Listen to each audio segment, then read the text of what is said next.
제목으로 말씀 전하시겠습니다.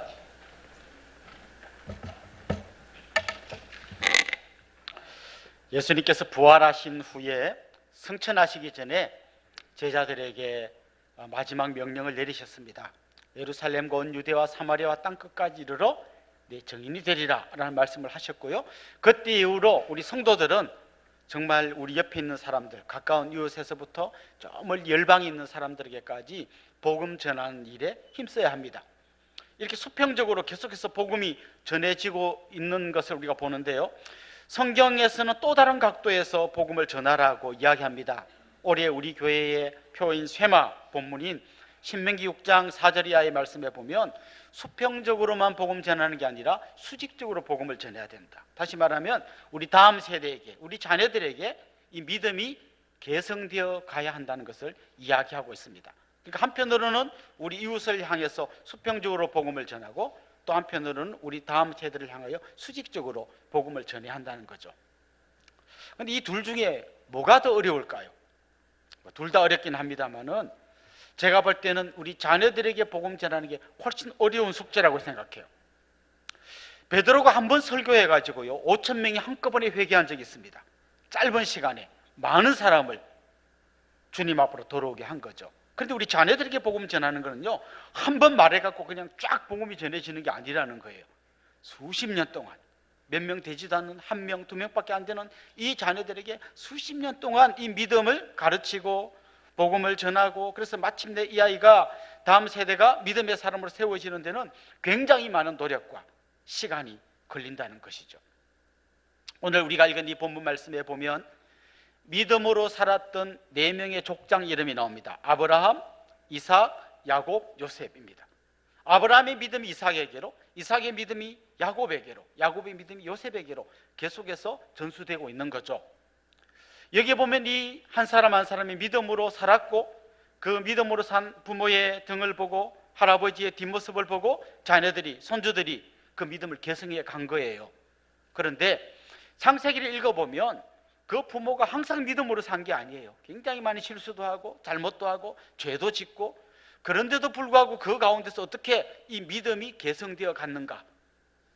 오늘 우리는 여기서 한번 중요한 질문을 던져보면서 본문 안으로 들어가 보면 좋겠습니다.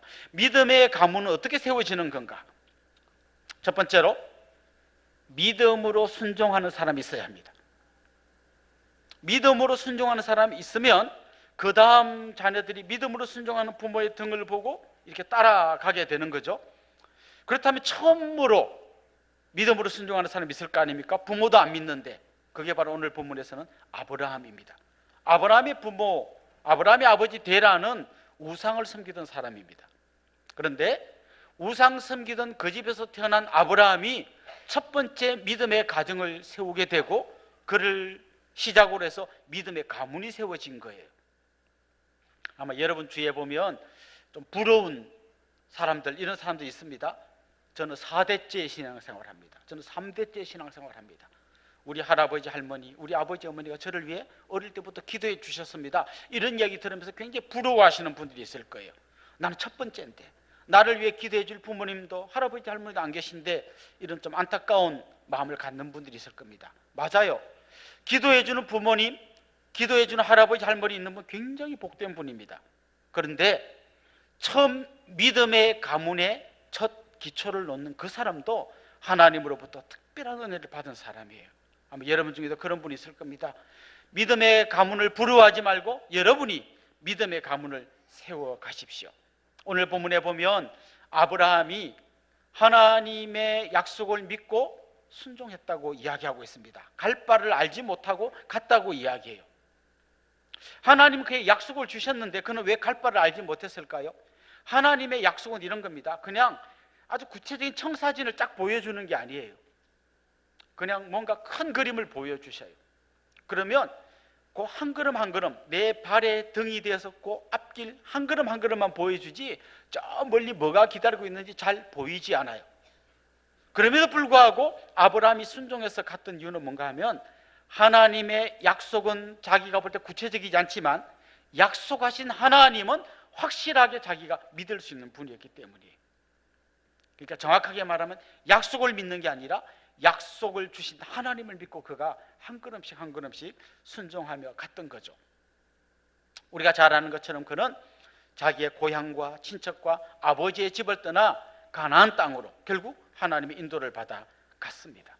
여러분의 인생 가운데서도 끊임없이 선택을 해야 되는 순간이 올 것이고요, 정말 내가 어디로 가야 될지 정말 내가 스스로의 머리로 내 생각으로 경험으로 알지 못할 때 하나님의 말씀에 귀를 기울여야 합니다. 그분이 어떻게 말씀하시는지, 어떻게 내가 그 하나님 말씀에 믿음으로 순종하며 갈 건지를 결정해야 하는 것이죠.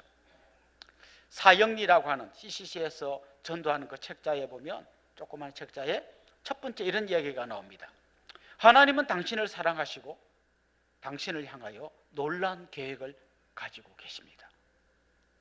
이 말을 딱 듣는데 놀라운 계획 가진 게 고작 요 모양 요 꼴이야? 이렇게 생각할 때가 있을 수 있어요. 내 상황을 보면 분명히 그럴 수 있어요. 그렇지만 이런 약속을 주신 하나님은 약속에 신실하신 분입니다. 끝까지 여러분을 통하여 놀라운 일들을 이루어 가실 줄로 믿습니다. 이 믿음 가지고 하나님 앞에 순종하며 가는 거예요. 아브라함이 첫 번째 순종의 발걸음을 남긴 것이죠. 특별히 아브라함이 인생에 잊지 못할 중요한 또 한 가지 순종이 있습니다. 창세기 22장에 나오는 자기 아들 이삭을 하나님께 바친 거죠.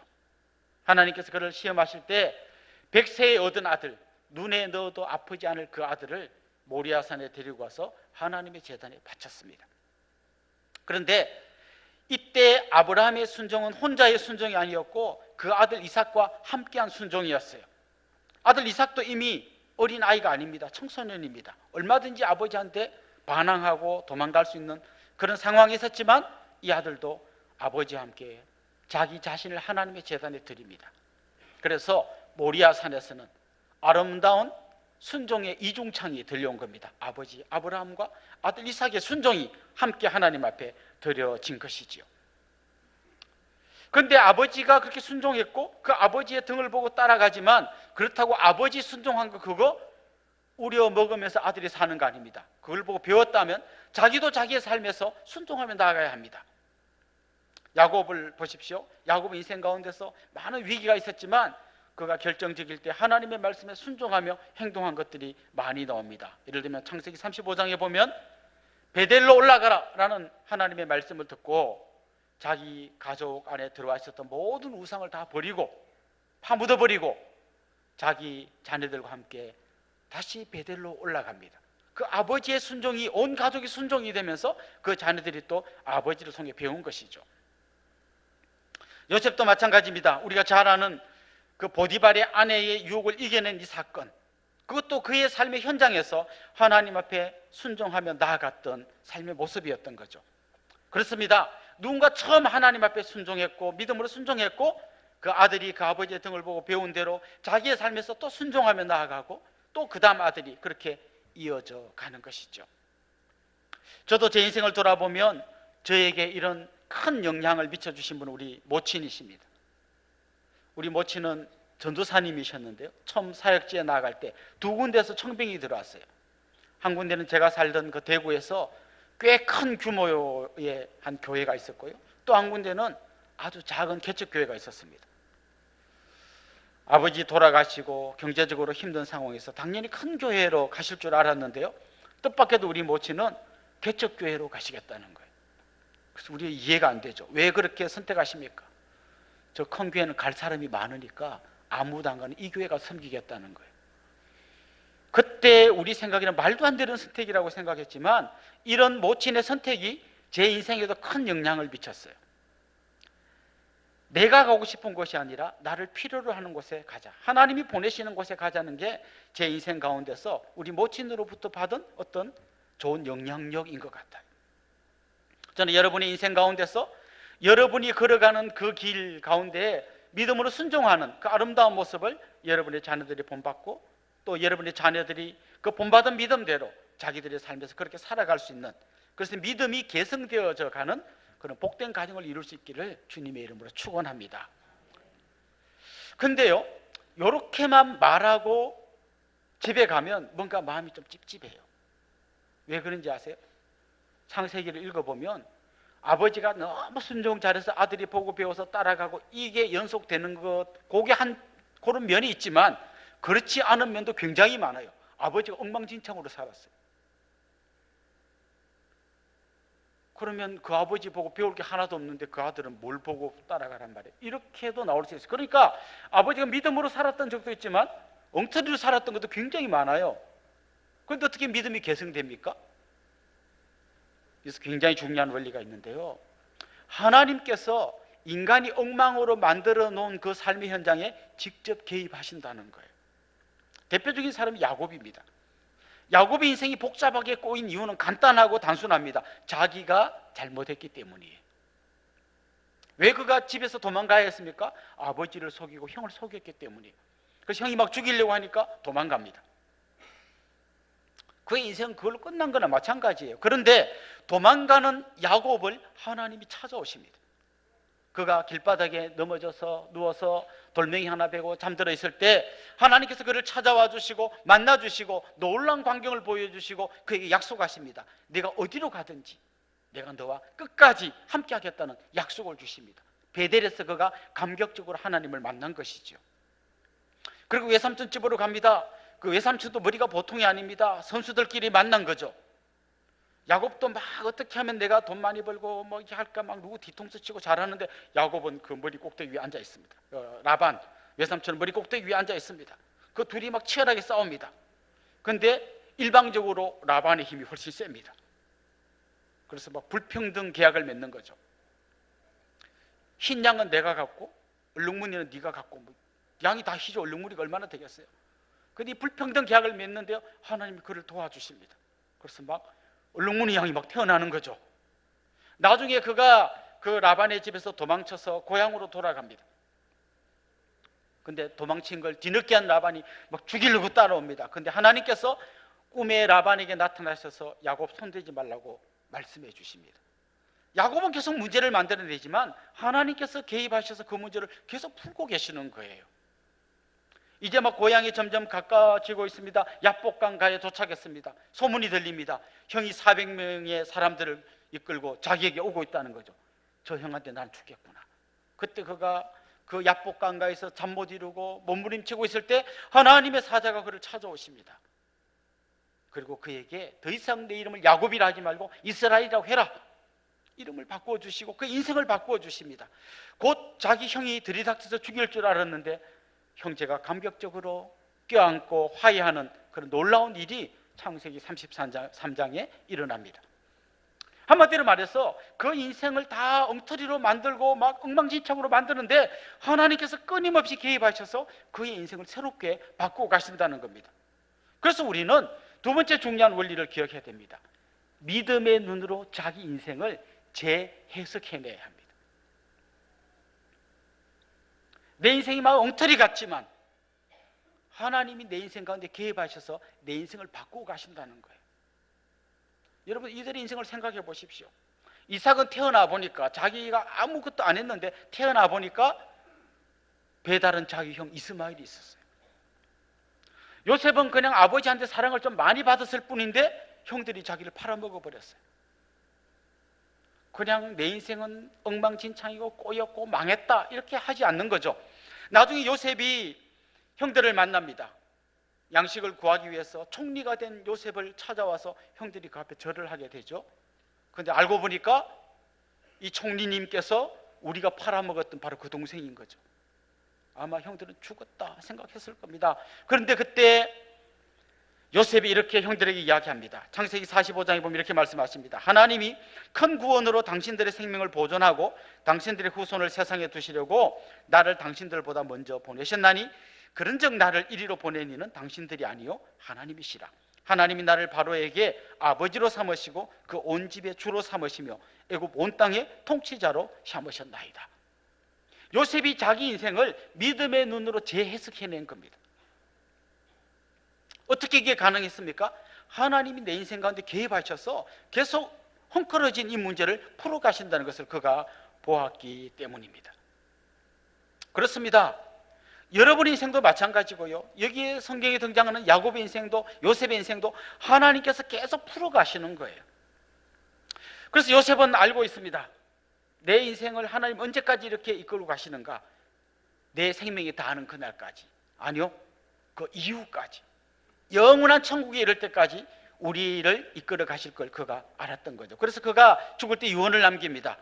내 유고를 우리 조상들의 무덤인 저 가나안 땅에 있는 막벨라 동굴에 그다 내 유고를 안장해 주라고 유언을 남깁니다.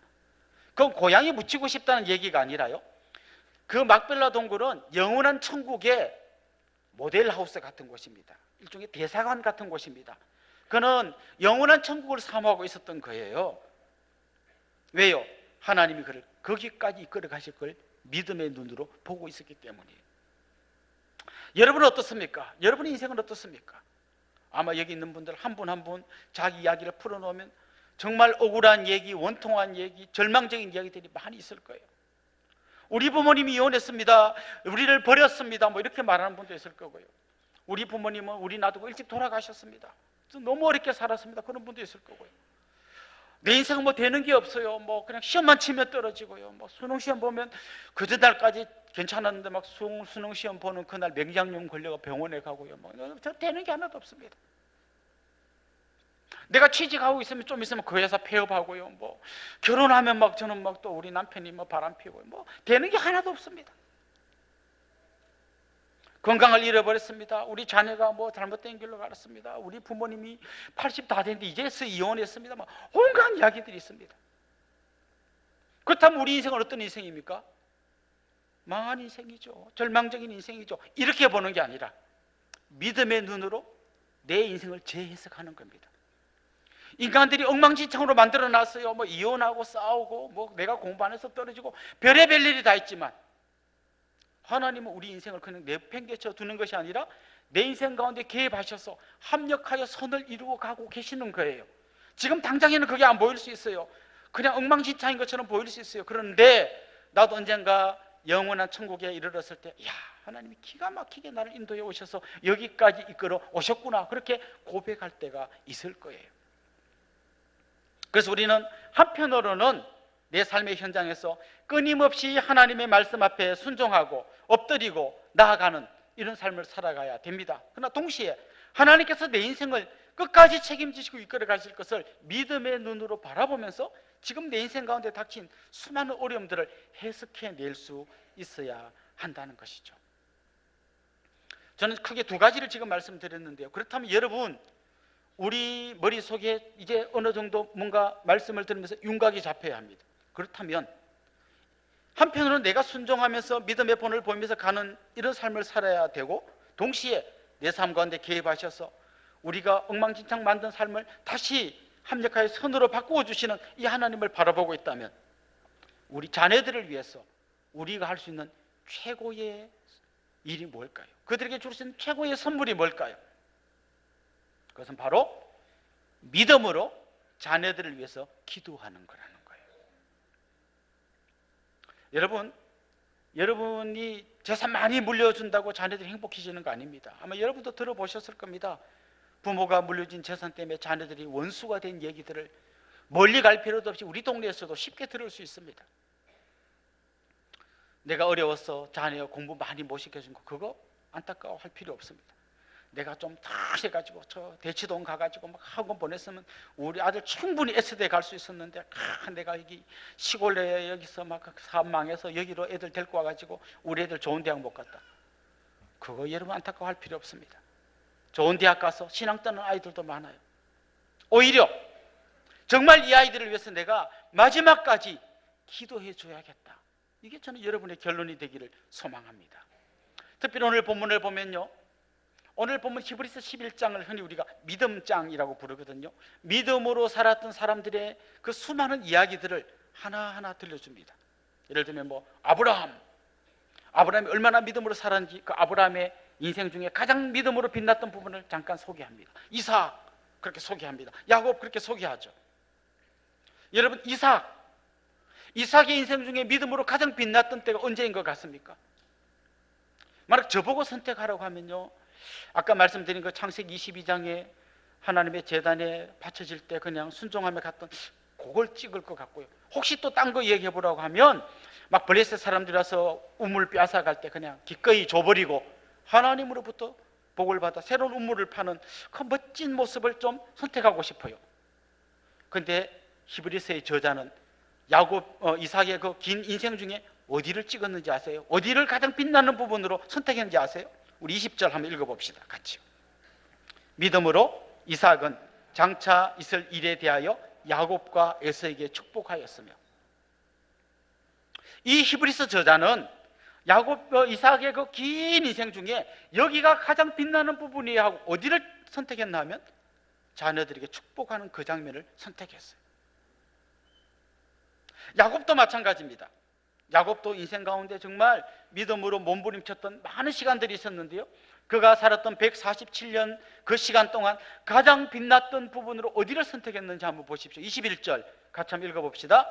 믿음으로 야곱은 죽을 때에 요셉의 각 아들에게 축복하고 그 지팡이 머리에 의지하여 경배하였으며, 그 147년의 이야기 중에 얼마나 믿음으로 살았던 이야기 할 게 많겠어요. 그런데 그 중에서 가장 믿음으로 잘 살았던 한 장면을 꼽아라고 한다면 죽기 직전에 마지막 순간에 힘이 없어서 지팡이 쥐고 덜덜덜덜 떨면서 마지막까지 자녀들을 축복한 이 장면을 가장 아름다운 믿음의 장면으로 선택한 거예요.